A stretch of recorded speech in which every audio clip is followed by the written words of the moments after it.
This is the X-Zone Broadcast Network, broadcasting worldwide on broadcast affiliates and satellite program providers, including CNN Broadcast Network, Sirius Satellite Network, Star Media, Good News Radio Network, Angel Broadcast Network, Wiki Broadcast Network, and WPBN TV. For more information on the X-Zone Broadcast Network, visit us at www.xzbn.net.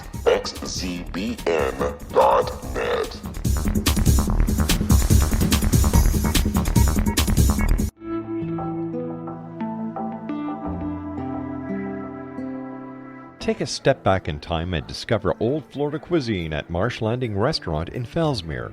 Enjoy delicacies such as frog legs, gator tail, catfish, and swamp cabbage, or enjoy the more traditional cuisine like hand-cut Angus steaks, ribs, and seafood. Join us for breakfast with a southern flair featuring sweet potato pancakes, biscuits and gravy, and much more. Planning a party? Marsh Landing's private dining room can accommodate groups from 8 to 80 people. While you're visiting, enjoy the historic pictures, artifacts, and stories that line the walls. Marsh Landing is truly a unique experience. Marsh Landing Restaurant, 44 North Broadway in historic Fellsmere, or visit marshlandingrestaurant.com. Marsh Landing, Old Florida cuisine at its best.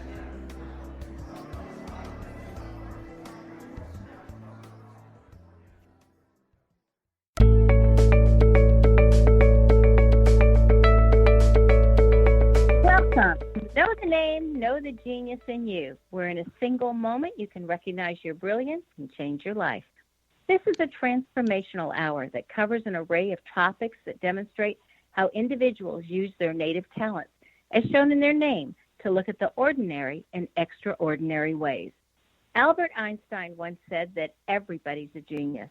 Why would one of the smartest people on the planet declare that everyone is a genius unless he knew that to be true? I'm Sharon Lynn Wyeth, and in each weekly show, you'll hear the fascinating ways that other people discovered the genius in them and what they were able to accomplish. At the end of each show, you'll hear clues on how you can recognize your own innate genius. All over the world, people have many, many diverse interests. And in that vein, people have written to our show's producers and asked about different occupations and areas of life that have highly interested them. People want to know how highly successful people have managed to achieve their genius mindset by utilizing the gifts that are seen in their name, utilizing namology science. Some of the letters asked, how does someone express their creative talents, and how does someone share those gifts with others in such a way that all benefit? Our expert tonight is Karen Black, who has developed her genius in the area of karmic astrology and how to become enlightened. Karen is a writer in Toronto, Canada, a heart explorer, founder of the Soulmate Site, and author of the award-winning novel Moondance. She earned her MBA at the Rotman School of Management in Toronto, spending almost 2 decades in corporate positions.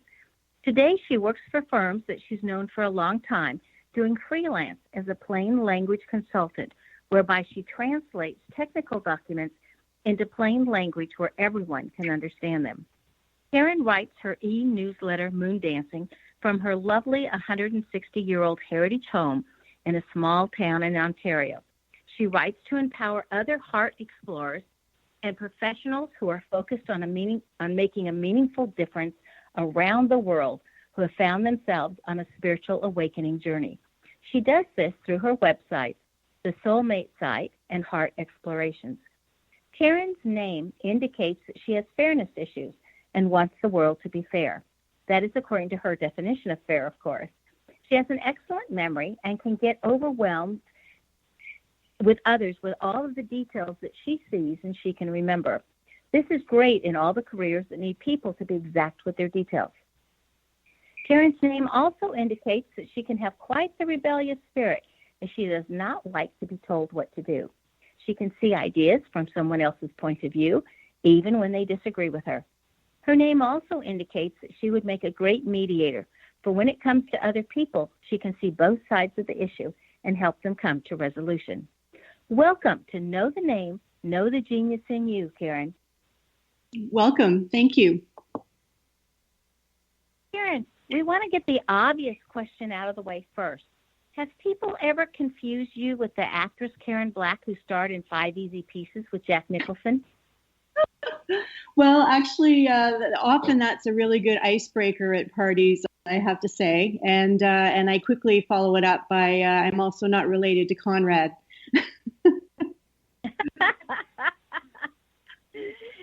Well, when I was asked tonight who I was interviewing, and I said it was Karen Black, someone said, "Oh, the actress, how exciting."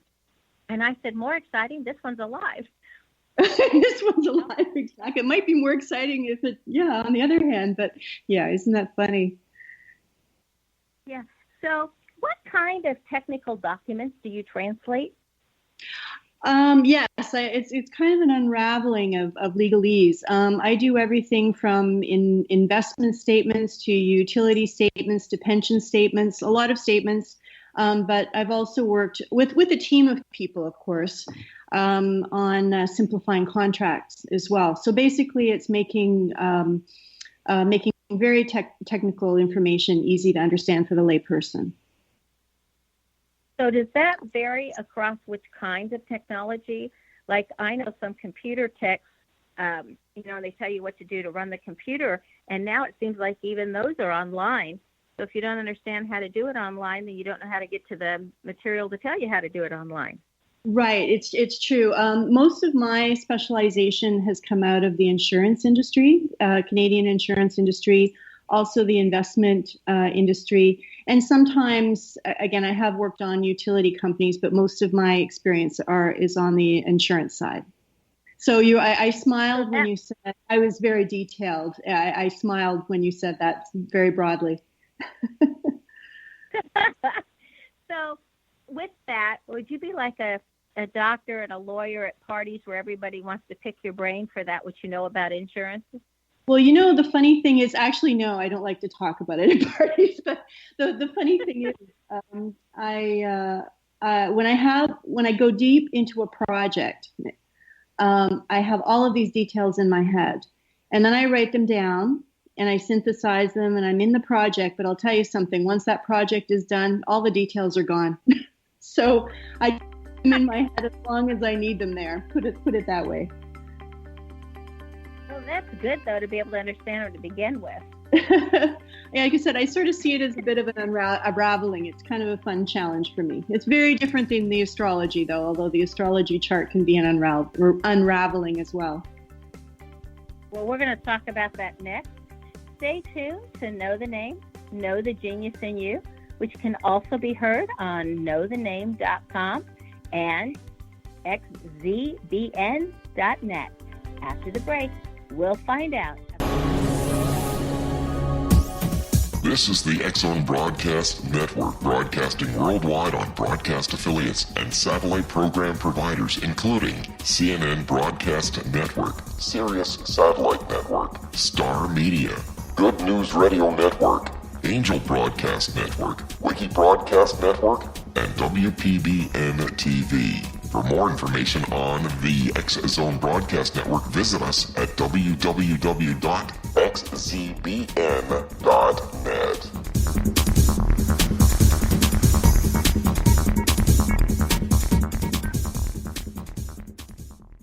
How would you like to be able to read other people's minds? Well, the next best thing is here. When you know how to read a person's name, you know how the person thinks, feels, and behaves.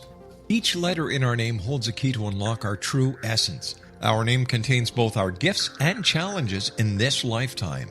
Mnemology science discovers personality secrets hidden in the placement of the letters of our names, including the first and last impression people remember about us. Sharon shows us how to interpret the arrangement of letters as outlined in her book, Know the Name, Know the Person. Sharon Lynn Wyeth created mnemology science after 18 years of research and testing her theories, and has supported thousands of people around the world in understanding themselves and others better. You'll enjoy Sharon's unique teachings as she shares her system to learn the gifts behind your given birth name. Even if you don't like your birth name, there are jewels in this book. If you're thinking of changing your name, ready to name your child, or wanting to get along better with others, this is the book for you. If you'd like to improve your relationships and change your life for the better, get the book today, Know the Name, Know the Person, or visit www.knowthename.com. That's www.knowthename.com.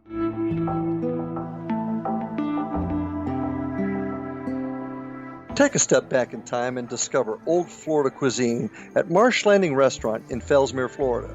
Enjoy delicacies such as frog legs, gator tail, catfish, and swamp cabbage, or enjoy the more traditional cuisine such as hand-cut Angus steaks, ribs, and seafood. Join us for breakfast with a southern flair featuring sweet potato pancakes, biscuits and gravy, and much more. Planning a party? Marsh Landing's private dining rooms can accommodate groups from 8 to 80 people. While you visit, enjoy the historic pictures, artifacts, and stories that line the walls. Marsh Landing is truly a unique experience. Marsh Landing Restaurant, 44 North Broadway in historic downtown Fellsmere, or visit marshlandingrestaurant.com. Marsh Landing, old Florida cuisine at its best.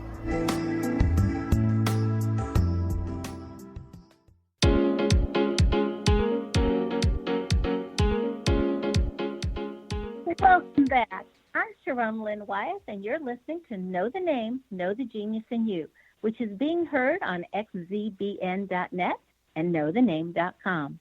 Our guest tonight is Karen Black, whose website is karenmblack.com. Karen, how did becoming a writer who was on a spiritual path change your life? Or in other words, how did you get started in this field? Yeah. Well, writing has been part of my life for a long time. Way back at University of Toronto, I took biology and I also took English. So that foreshadowed a little bit of the technical writing piece. But I also had, when I took English, there was also a creative writing piece, and I didn't come to that until later. Basically, I was bounced around in the corporate world a lot. I had worked with a couple of companies that went into bankruptcy. I used to have, my sister used to say to me that I cursed companies that I worked with. So I had some experiences that really made me kind of really reevaluate my life. So there was the career piece, but then also in my romantic life in my 20s, was quite tumultuous. So those two things combined as catalysts, if you will, so that I started to really be forced to look within. And I always had that spiritual part of me, but it took me a while because I was raised by a very pragmatic kind of family. I didn't know anyone, at the time that was asking these kinds of bigger questions. It took me a little while to get the courage to kind of claim some of these beliefs and interests as my own. But once I did, then the writing was just really something that happened very naturally. My first book is Moondance, and really it's an allegory for spiritual awakening in a modern world. And I was writing it while I was going through probably maybe not the most intense part of my awakening, but it was kind of, I was learning the astrology at the same time I was writing about it. And so it actually ends up being very, I'd say an authentic voice around awakening, and sometimes even how confusing it can be. So writing was just a good outlet to put my, it's a fictional story, but the themes are mine in the book. Yeah. And so did your life change? I mean, it sounds to me like you were almost documenting the change of your life as you were going on your spiritual path. But yes. Did that stop? Still continuing past when the book ended? No, actually, that's basically I experience something in life and then I try to put it to words and share it. And so the people that enjoy my work tend to, resonate with what I've gone through. But the way it's changed me, I would say that I've become a more confident person. I think for a number of years, I felt like my life was split a bit between who I was in the corporate world and who I was privately, who had all these kind of very different interests. So I think once I started writing and I actually published and shared it with people I knew, I cemented some friendships, when I found people were thinking the same things as me, and I became more confident and also, this is a sort of a technical term, but it more integrated. I didn't feel like I had this double life anymore. I felt like I could be myself, and that was powerful for me. I think there's probably a lot of people that feel like they're leading a double life between their work life or their professional life and their home life. There's some words that you use on your website and in your material that may need defining for some of us. So I'd like to start by giving you a word and having you define it for us, like what it means. So what does intuition mean to you? Intuition to me means reconnecting our consciousness to our higher self. So we live our life with our five senses. We're here in the material world. Some people may call that the 3D world. But then there's also this higher oversoul, if you will, the higher side of ourself that has great wisdom and where we can get hunches and intuitions. So through practices like self-reflection, like meditation, for example, even connecting with nature, I find is very powerful for me. It opens us up to wisdom and knowledge that is available to all of us, but not in the 3D world. Okay, so you're talking about your higher self and an oversoul. So I'm curious, are you using oversoul in the same way that, say, like Jane Roberts did in her series of books, Oversoul 7? Or what do you mean by oversoul?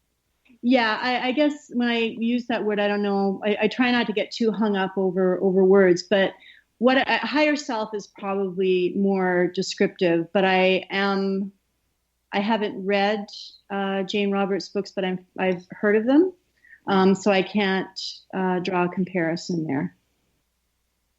Okay. The next word that you use is soulmate, and what does soulmate mean to you? Yes, soulmates are other souls, other people who we have known many lifetimes before. And we come together again for one of three reasons. One is to repay an obligation. One is to settle a conflict. And another is to perpetuate love. I call it the soulmate continuum. So we could meet these people we've known before anywhere on that continuum. I think that there's a bit of a romantic sense about soulmates where all we do is perpetuate love and everything is rosy and there's no work involved. I'm a little bit more pragmatic. I do believe in reincarnation, so I do believe that souls come together and experience different types of relationships. Could be a spouse relationship, could be a friendship, could be a mentor type relationship. There's even a child and a parent could be a soulmate relationship. So I have a very broad belief about soulmates. I think that we all have them. We all have them. So according to your definition, then we could have many soulmates all in the same lifetime and at the same time even. Yes, absolutely. And not only that, for people who come together and let's say they had something to work out and there's some conflict to work out, I believe that with work, now both parties have to be equally aware and equally willing, but two people could work out their differences and get to the stage where you're basically perpetuating love, so things become more easier rather. So I think that the relationships can be transforming as well. Okay, so I love the way you keep using the word love, so I would like to know how you define love. Oh my goodness. Yeah, again, I try not to get too caught up in names. Love is, I look at it as the universal energy that is of an extremely high vibration or density. Having said that, I don't think, people have written books and poetry and etc. I think the love between two people is one aspect of love. But sometimes the love between two people is actually not love at all. It's more, it can be challenging too. So I tend to look at it as a universal love, as a vibration that's very, very high, that's full of peace. J.J. Dewey, in his book, defines love as the honest appreciation of another person's essence. Would you agree with that, or would you add to that? I think that's really lovely because it has the acceptance, it has the essence, which is really who we are in our energy and how we affect others and ourselves and our talents. I think that's lovely. Yeah, I would agree with that. Okay. So you talk a lot about your spiritual awakening, and everybody kind of wants to have that spiritual awakening, or it's something that would be attainable. And so how would you go about that, and how do you define, or how would you recognize when you've had a spiritual awakening? Yeah. And I think that it's interesting because I'm not sure, this would be a fascinating discussion. I'm not sure every awakening is something that somebody wakes up one day and with a very good heart says, okay, today I'm going to wake up. I think that the awakening that I experienced, and that I've also heard stories from others, are actually a result of struggle. It's often they're a result of pain. The waking up part is when we choose to look at life in a different way, perhaps not as a victim. So I think there's a number of ways into awakening. You could go through a loss, you might go through an illness, you may lose another person in your life, you may have your heart broken again and again. Something may happen financially, but whatever it is, it opens your heart. And just when your life is falling apart, you may, and this doesn't happen overnight, it doesn't always happen instantly, but you can make a choice to look at your life in a different way, ask why that happened, who you are, why are you here, why would something like this happen to me? That's often where it starts. But instead of, you're often at a fork in the road, and you can either become angry, become bitter, become vengeful, go down that path, and probably something similar will happen again to you to consider. Or you can say, oh, okay, I didn't cause this, but maybe there's something more going on here that I haven't considered. And what it does, it can catalyze people onto a seeking path where they're learning more about themselves, seeking to learn more about themselves and their souls, and seeking to learn more about the nature of reality. And to me, that's the journey of awakening. But it's not always fun.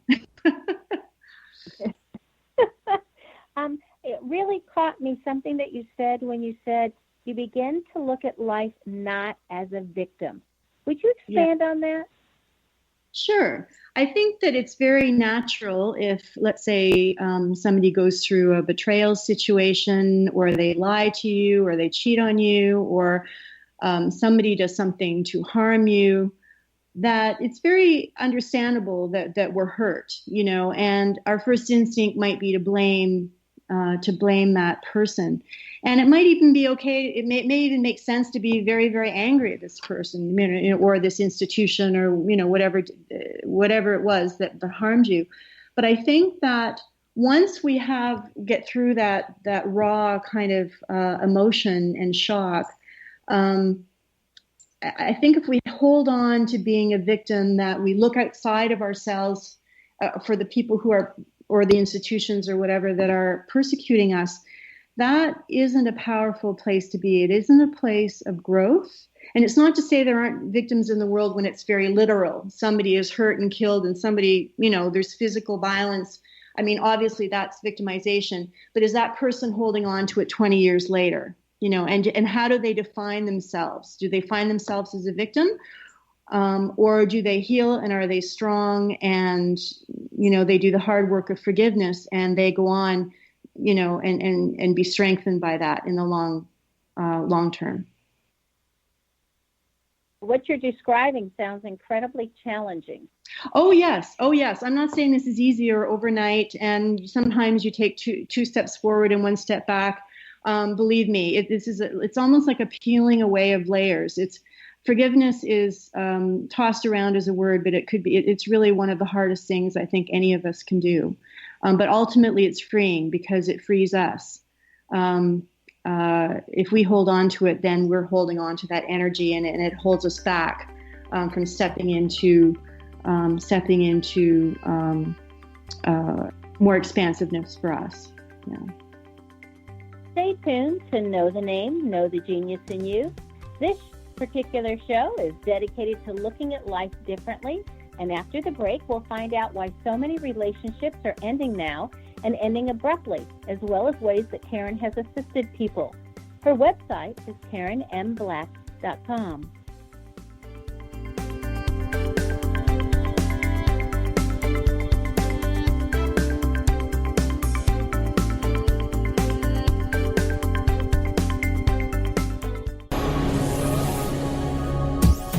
This is the X-Zone Broadcast Network, broadcasting worldwide on broadcast affiliates and satellite program providers, including CNN Broadcast Network, Sirius Satellite Network, Star Media, Good News Radio Network, Angel Broadcast Network, Wiki Broadcast Network, and WPBN TV. For more information on the X-Zone Broadcast Network, visit us at www.xzbn.net.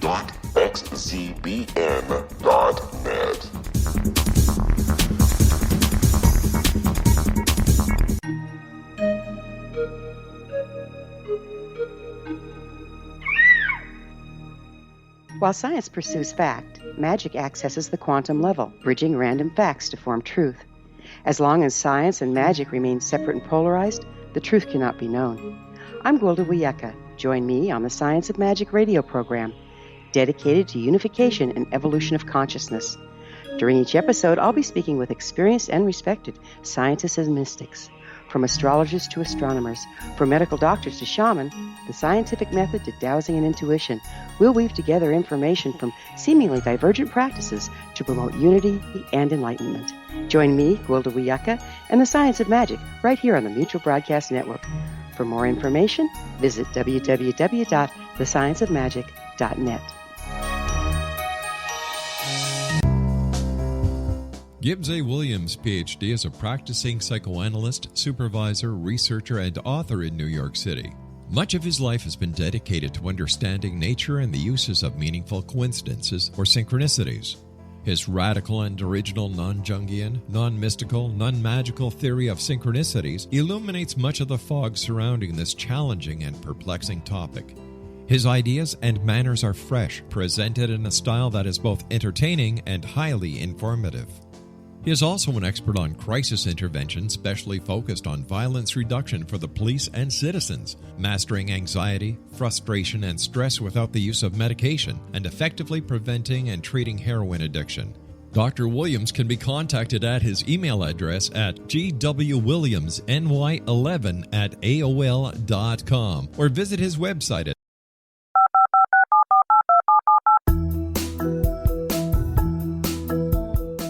Did you know that when you're on the road with limited data or Wi-Fi, you can still listen to the X-Zone Radio Show with Rob McConnell, The Science of Magic with Gwilda Wiyaka, X-1, Dimension X, Space Patrol, and every minute of the X-Zone Broadcast Network by calling 213-401-0080, courtesy of Audio Now.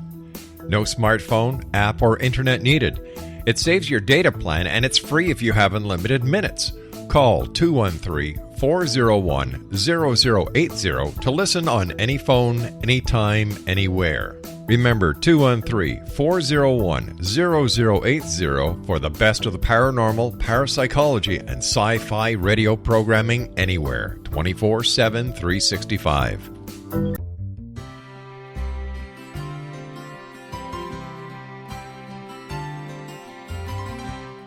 True healing must address 4 levels: physical, emotional, mental, and spiritual, for us to live joyful and productive lives. We tend to treat 3 of the 4, leaving the spiritual languishing. If you're tired of the same dysfunctional patterns cropping up in your life, Soul Balancing is for you. Trixie Phelps, owner and founder of Soul Balancing, is a naturally gifted energy healer trained in numerous esoteric forms, including shamanism.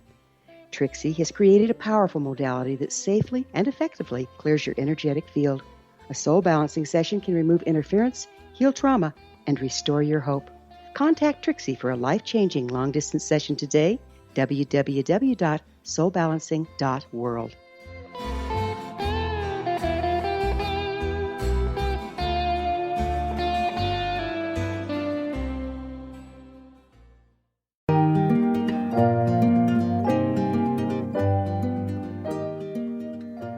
Welcome back. I'm Sharon Lynn Wyeth, and you're listening to Know the Names, Know the Genius in You, which is heard on xzbn.net and knowthename.com. Our guest tonight is Karen Black. Karen, before the break, we were going over different words that you use in your definitions. Just in your definitions alone, it's causing us to think. So the last word I'm going to ask you to define is, what do you consider the definition of enlightenment? What does that mean to you? Yeah, I have, it's interesting because I've written a few articles on my site about enlightenment, and another one I've written about is ascension. And the reason that and again, I've said this a couple of times before, I try not to get hung up about names. So I offer, growth for enlightenment. But the reason that I write about enlightenment is because that's a very common word and people are often seeking information about that word. So my definition is not affiliated with any kind of religion, New Age or otherwise. I look at it as almost like a three-prong approach.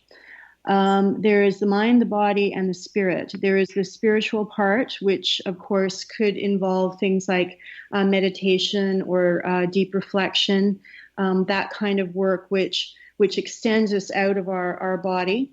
Then there is also, and again, I'm making this very, very short, but this is a process that can go on for a lifetime. And then there is also the body piece. And with the body piece, I mean that literally in terms of what we take into our body, the kinds of foods we consume. Do we nurture our body? Do we take care of it? Do we get a good night's sleep? That kind of thing. Do we spend time in nature? And I also, for this section, I also will expand and say, we are here on a path of growth or a path of enlightenment if we choose to accept that. But I also believe that we're not meant to sit here on earth and spend all of our time trying to get out of our body. There are very few people on earth that go away and meditate in a cave, if you will. I use that metaphor because it's used a lot. Most of us have jobs, we have families, we're juggling many things. There are a lot of stressors in life, so enlightenment becomes a little bit more complicated. So if you take that time for reflection, also it's about grounding it to the earth. And so that's where taking care of the body comes in. Even just simple kinds of things like going for a walk in nature, making some wonderful food, gardening, really paying attention to the earth. I talk to plants, and I really believe they have a consciousness. And the last piece of it is the mind for me. There is that intuitive wisdom that the more we open to our own intuitive wisdom from our higher self. But I also think there's a lot of knowledge, and it's interesting. I smiled when you said rebellious too, because I am a little rebellious, even though I have a very soft voice. And I reflect that because I'm a very diverse consumer of information. And I think I really have come to the conclusion that there's a lot of information that is ancient information that has been occulted from us. They call it the occult, but most people have a lot of fear around the occult because they think it's dark, but actually it's information that has been hidden from us, and it's information about ourselves and our minds and how we think, and our hearts and our brains. And there's a lot of really good information in there. So I've really dug into this. I think part of enlightenment is also what we fill our minds with as well, and to remain curious about information, and also to realize that it's not about reaching a mountaintop. As a matter of fact, once we believe that we've reached a mountaintop, I believe enlightenment stops. So I think that it's a lifelong journey just to remain very, very open to learning, and also taking care of your body, and also having quiet times and times of reflection, meditation, that piece of it as well. Dan Millman, in his book, The Peaceful Warrior, says that you could be a gas station attendant and then you become enlightened and you're still a gas station attendant. You still have to, take care of the regular and the mundane, and yet you're a gas station attendant with a whole different attitude. Right. So has being on this pathway for you changed some of your technical writing, or how you address that, or how you feel about it? That's such a good question.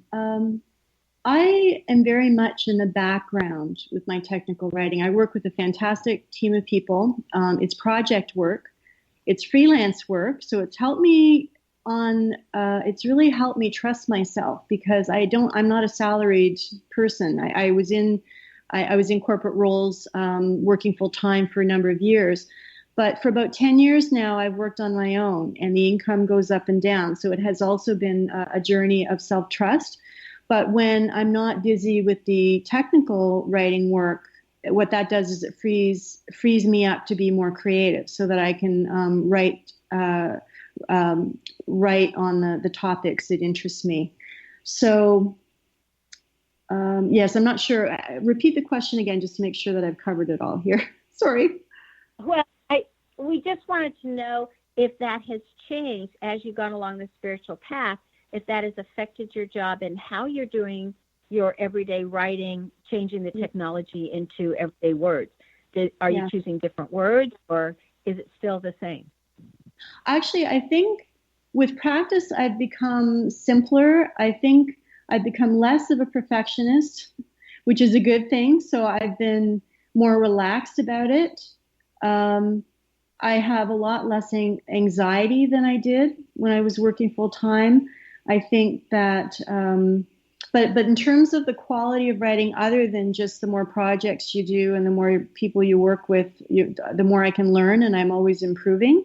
The writing has got better, but it's such a radically different type of writing that I do in that world versus my creative life. I think I'm more calm in when it comes to work. I'm definitely more calm, and I'm less hard on myself. Yeah. So being on a spiritual path then it sounds like has totally reduced your stress levels. Oh, absolutely. Absolutely. Yeah. Yeah. Do you think that would hold true for everybody, that being on a spiritual path would reduce their stress levels? I think so. I think that I got an email, from somebody who found me on the website, and there was one particular homeopathic protocol that I mentioned on the site, and she asked me about it, and we had this email exchange. And she said, "Does it get better? Does it get better over time?" Because she was experiencing some pretty intense symptoms and physical as well, and I said it gets better over time, and that's what I find. Once you're on the awakening path, there's sort of like it's chaos, and then everything opens up, and there can be a euphoria. But then the more you go, there's a bit of an ebb and flow to life. So it's not to say you won't have ups and downs. It's just the downs won't last as long, and you'll come out faster. And then they just happen less and less. And then when life, the unexpected things in life happen, as they always will for all of us, things can change. I just find it's easier to navigate. It's easier to navigate.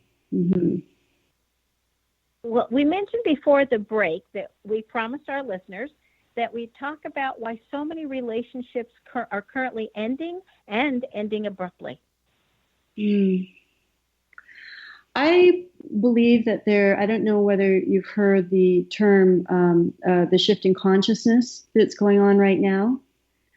I've done a lot of research in this, and I haven't really spoken a lot publicly about it, but I believe the Earth is going through a shift in consciousness right now, which means the Earth as a consciousness is making a choice to go from third density reality into fourth density reality. So the Earth, in essence, is on a path of enlightenment herself, if you will. And there's a choice right now that humans that we're being called to make. Do we go with her or not? Do we continue to grow, or do we stay where we are? And there's a lot of scientific studies out there, and I'm sorry I don't have any top of mind, but basically the Earth is being inundated by this very high frequency wave of energy, and that's affecting people in a lot of ways. It can mean illnesses all of a sudden come up very, very suddenly. It can mean it means we don't really know. Honestly, I don't really know why this is, but it's almost like where there are gaps in terms of how we're living and how we're feeling. When there's a gap between those two things, it's almost like this can magnify it. So when relationships break up, probably these aren't relationships that were good to begin with. These are the relationships where where people are sort of, putting aside, making excuses, not looking at their problems, and then all of a sudden overnight things can come up and it's over. I do know someone, a friend of a friend, who, again, almost a 20-year marriage, and got a phone call and her husband said it's done. But, and it just came up and she was in shock for a while. She's doing great now. That's just one example. But I think that this is something that's often, when we bury our truth, when we bury our truth and we just kind of go about life and we don't want to look at those things, they're usually situations where there's been a buildup for some time. Okay, so you mentioned the third dimension and the fourth dimension. So fairly succinctly, what's the key difference between, you're saying we're going from third dimension to fourth dimension? What would be different in the fourth than what we're used to in the third? Yeah, and just so you know, there are, pages and pages and pages and books and hours you can listen to about this. But succinctly, the third dimension is what we can see and feel and the material world, and the fourth dimension, a greater piece of that is love. So essentially, it's a higher vibration, it's a higher frequency. There's more love. So we need to be more authentic with ourselves. We need to be kinder to ourselves and other people. And basically, it's a growth in consciousness. Okay. What do you mean by if a person is on track or off track? And how would you know, or the person know if they were on or off track? Yeah. I work with a lot of people who have either gone freelance or they've started their own businesses. And it's very different than going into a job and knowing you're going to get a paycheck, at the end of the week. And it involves a lot of self-trust. And along the way, there can be a lot of self-doubt. So I get a lot of questions about, am I on path? Am I supposed to, take this direction or take that direction? Or this is happening in my life. Does this mean that I need to slow down or speed up? That kind of thing. Often I will use the astrology chart to support feedback. I just stick to what's on their chart to give them some feedback on that. But I get that question a lot, and I've also encountered it within myself. Am I here doing what I'm here to do? Am I here doing the purpose I'm here to do, or do I need to work harder at this, or do I need to let go? So it's just navigating change, taking steps to often toward a goal, toward a dream, toward some kind of ambition that people have. That's what I refer to there. Stay tuned to Know the Name, Know the Genius in You on xzbn.net and knowthename.com. After the break, we'll find out about what Karen Black has in her name that assisted her, that you may have in your name as well, along with more about her novel, Moondance.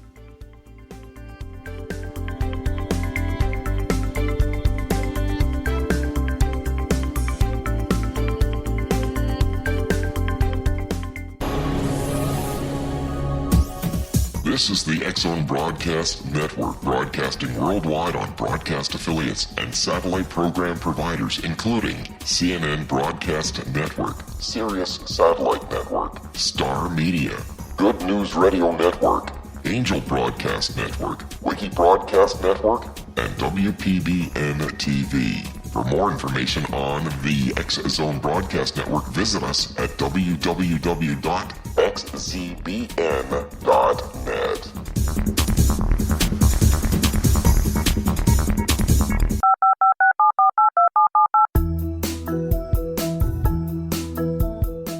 Did you know that when you're on the road with limited data or Wi-Fi, you can still listen to the X-Zone Radio Show with Rob McConnell, The Science of Magic with Gwilda Wiyaka, X-1, Dimension X, Space Patrol, and every minute of the X-Zone Broadcast Network by calling 213-401-0080, courtesy of Audio Now. No smartphone, app, or internet needed. It saves your data plan and it's free if you have unlimited minutes. Call 213-401-0080 to listen on any phone, anytime, anywhere. Remember 213-401-0080 for the best of the paranormal, parapsychology, and sci-fi radio programming anywhere, 24/7, 365.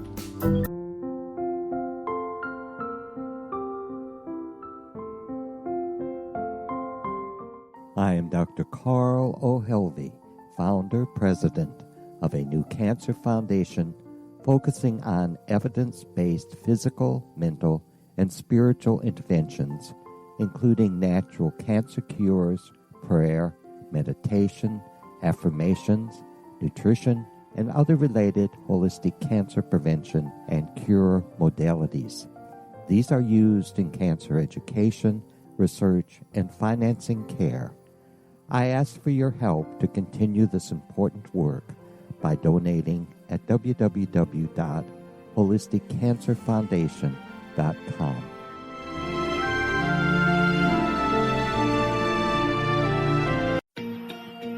Wouldn't you love to know the secret to everything? Well then, meet Dr. Kimberly McGeorge and her cutting-edge breakthrough knowledge that combines science with possibility. Dr. Kimberly brings real-life answers and healing to those open to alternative solutions. She teaches solution-based programs and classes that will change all areas of your life forever. Specializing in conscious creation, intuitive readings, and energy medicine, you can rapidly shift health, relationships, business, and money and abundance challenges quickly. Receive her best-selling book, Secret to Everything, at no cost by going to secrettoeverything.com/X-Zone. That's right, transformation can start now. Just go to secrettoeverything.com/X-Zone and receive Dr. Kimberly's book for free. Little children aren't the only ones afraid of the dark. Millions of soldiers return from war zones with PTSD, anger, frustration, fear, and loneliness, much of which surfaces during the darkness of the night. You have the chance to change the lives of these American heroes. Songs and Stories for Soldiers.us provides free MP3 players for these men and women. With a list of 3 million songs in 16 different styles, 100,000 audiobooks, and 30,000 old-time radio programs, every veteran can find something to soothe and comfort them at no cost. All our players contain an 8-hour audio program designed to help veterans fall asleep. With 1,500 plus vets now participating, it's our goal to deliver 10,000 audio players this year. Go to our website at songsandstoriesforsoldiers.us. Help us help a veteran make it through the night. You're listening to the X-Zone Broadcast Network, www.xzbn.net.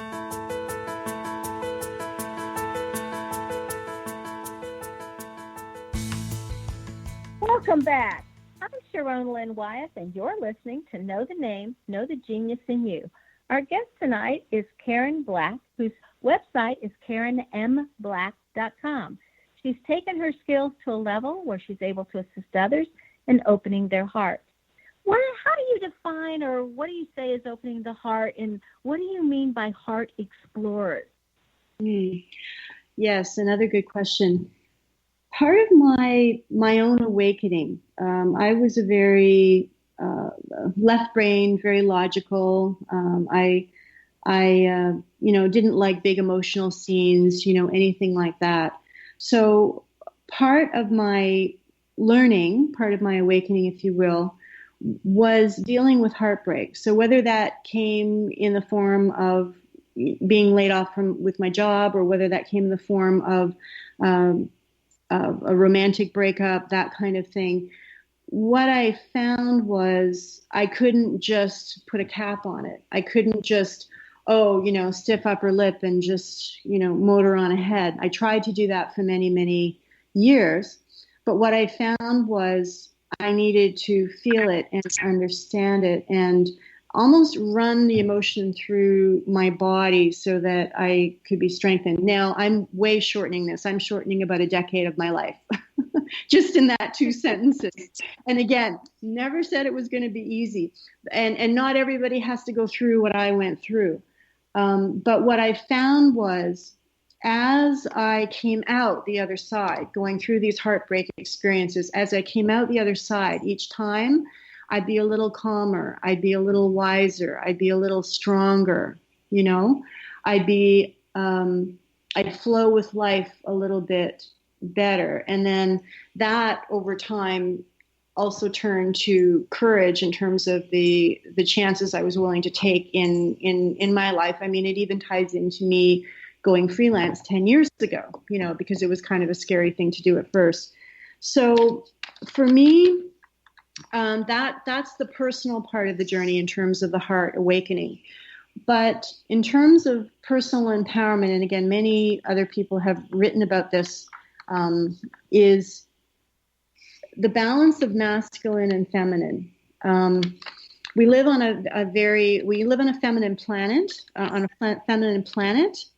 but the way our world is being run at this time is very masculine. So probably yourself and a lot of your listeners have heard of this reclaiming the feminine, reclaiming the goddess, and becoming more feminine. And that is a journey to the heart.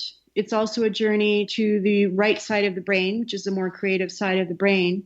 And I do believe all of this is going on. We need to move from the masculine to the feminine. But what I'd say is it's really not a journey to the feminine to exclude the masculine. The two have to be in balance, because it's through the feminine where we maybe open up intuition and we get these great, you know, ideas, but then it's through our masculine energy. I'm using these words symbolically.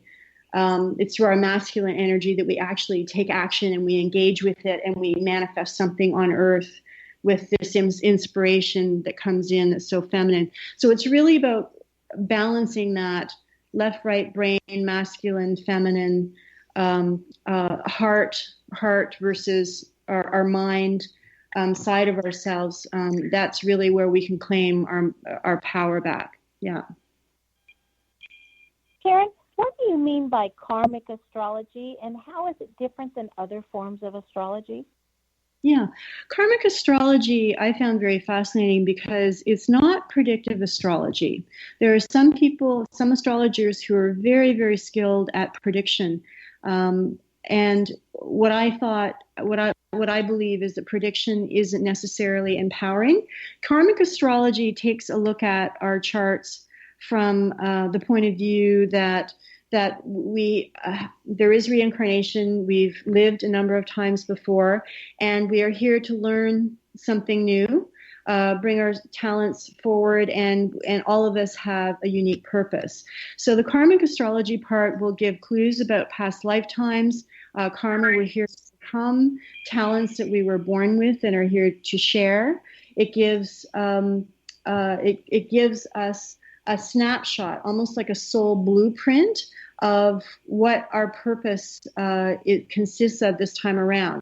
And just like I said, that awakening isn't always fun. Often the soul mission or the soul purpose that you can get from a karmic astrology chart is often a stretch. It's not always, it's generally not a surprise or a shock to people, but it's often something like, oh, yes, that's come up again and again, and that terrifies me. But what happens is when you step into that new energy, then all of a sudden you can become confident and your life goes more smoothly. So it's very empowering. It's about defining and helping people create more meaning in their life by making choices aligned with their life purpose. It almost sounds to me, please correct me if this isn't the case, it almost sounds to me like regular astrology is going forward as you're doing the wheel and looking at the planets in their houses, and karmic astrology is using the same skill but going backwards. Would that be an accurate statement? That's interesting. And I think I would say, yes, it goes backwards. And I would say that the forwards aspect of it is completely up to you. So it's a bit more self-initiated, if you will. Now that you have this information, you can keep doing things the way you did for the last 20 years, or you can take it and say, okay, this is new information. I'm going to try it that way next time. So you had asked about the heart. I'll just give you an example from my own chart. I have a lot of Capricorn karma. Capricorn is the business person, again, very pragmatic, very logical, very, doesn't want to fuss with emotion. We're also very dependable and loyal and all that good stuff too. So I have a lot of karma in Capricorn. That's where I'm most comfortable. I'd be very happy just to make sure things go very easily and logically along. But my stretch is actually Cancer, which is the opposite sign, and it's in also a water house, the 12th house, which is a very unconscious house. So here's this very pragmatic person, me, growing up, and I was told my soul mission was to understand my unconscious emotions. And I looked at the astrologer that I worked with, and I thought, what do I do with this? But the truth is, I was already experiencing some of the problems with that. And the more I opened my heart and I tried to understand that part of my life, the more I wrote it down and shared it with others, which was something I had never done.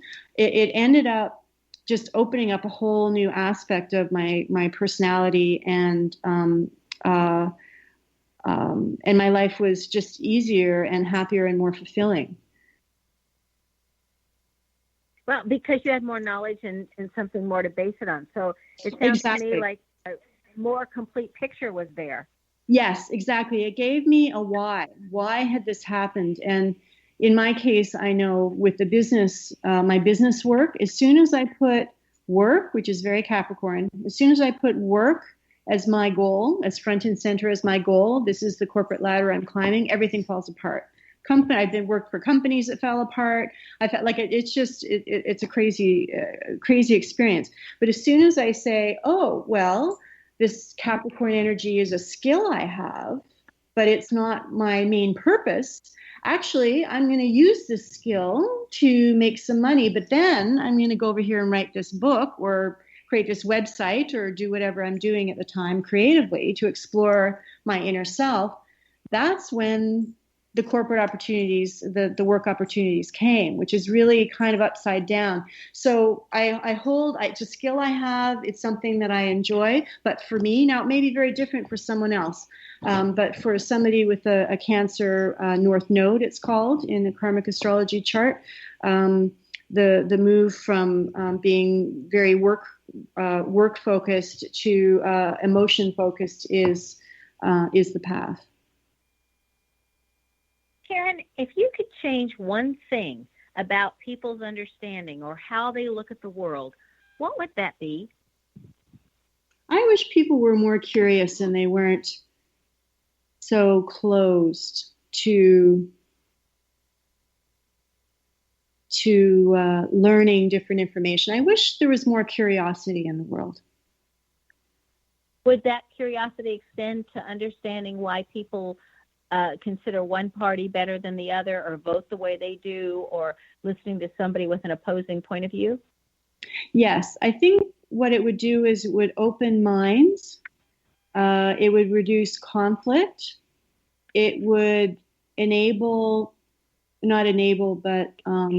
inspire people to keep learning and keep growing in whatever area they choose. Maybe there would be fewer arguments about politics. Maybe there would be, fewer people killed because of their, due to very opposing beliefs. I think curiosity is something that opens minds and can only lead to growth. That's a short answer. That would be a great book, by the way. Yeah. Our guest tonight is Karen Black, and her website again is www.karenmblack.com. Our guest name excels at paying attention to details. This is found in the last letter in the first name being an N. If your last letter in your first name is an N, you too pay attention to details and can drive other people a little bit crazy with all those details. Do you want to know where your genius lies? I'm Sharon Lynn Wyatt, host of the radio show Know the Name, Know the Genius in You, which can be heard every weekday at various hours right here on xzbn.net radio and X-Zone radio station and on knowthename.com. Tune in to hear the fascinating ways people have discovered the genius in themselves. This is Sharon Lynn Wyatt, signing off.